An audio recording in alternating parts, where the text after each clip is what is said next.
Hello guys, last video we saw DRAM inference as a LUT. In this tutorial we will see shift register as a inference by LUT. So coming to the structure, it is similar to the DRAM itself. So it is similar as DRAM, the structure is same, it is like a FIFO only.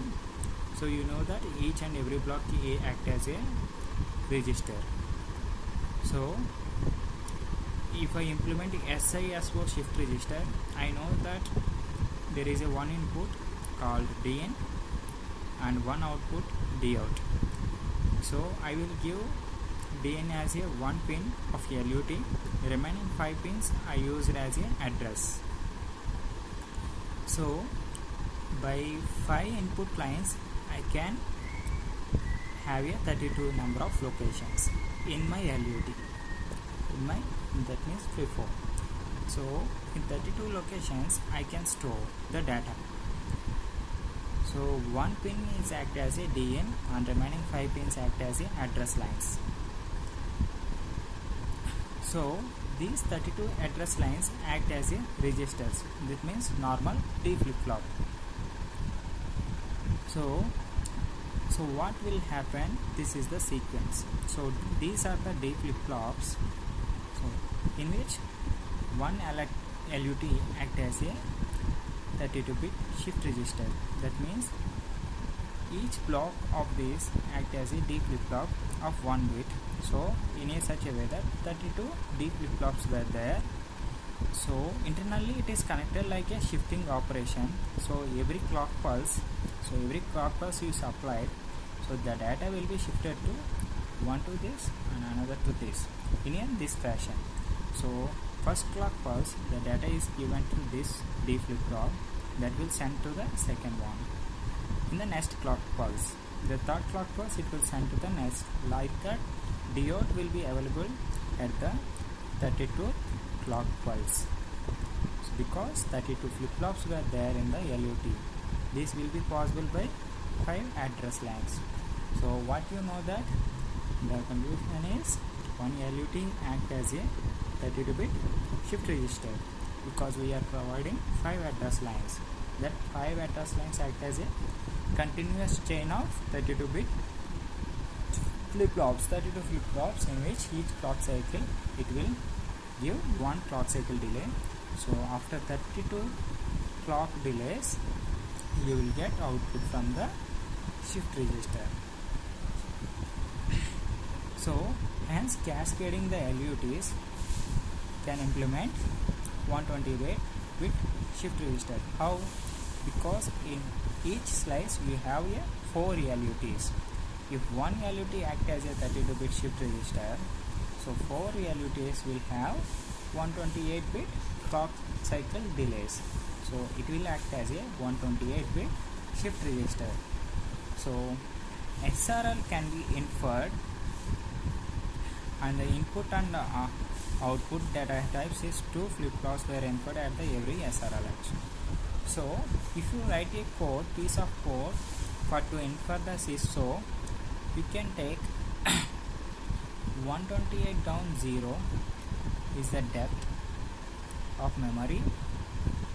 So here I am writing. So you can take mem of 128 down 127 down 0 as a reg type, and you write a code for SISO. So if you write a code with 127 down 0, that means the depth of the core is 127 0, that means nothing but 4 LUTs. So it will give 4 SLR, that is nothing but 4 shift registers. So in tool, while writing a code and declaring this is a data bank, that means this is a data memory type. So you write a SISO code, a piece of code, and check how many shift registers are inferring in your code.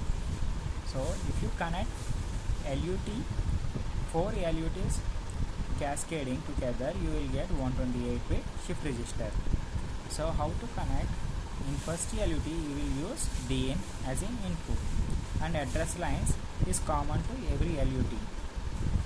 The output of the first LUT is connected to the next LUT, and the next LUT output is connected to the third LUT. The third LUT connected to the further LUT. So like that, it is a chain of cascading the LUTs in a slice. So we know that in one slice you will get 128-bit 128-bit shift register. So this is our conclusion. So the maximum possibility bit is 128-bit. So this is the inference. So you know that LUT can be act as a shift register and LUT can act as a DRAM. So these are the two things you can do in a memory slice. So LUT act as a memory in which it act as a DRAM and it act as a shift register. When you write a piece of code which have the inference of the shifting, it will give the shift register logic. When you have a piece of code doesn't have a shifting logic and only have the synchronous write and asynchronous read, will give you a DRAM. And another type of pair, if you have a synchronous read and synchronous write, it will goes to the VRAM.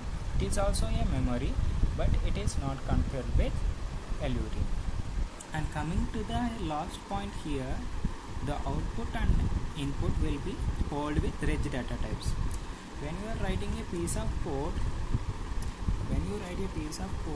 of CISO, your output is stored in reg data types, so that one flip-flop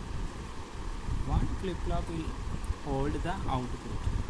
And you are writing a behavioral modeling and input also hold with one flip-flop.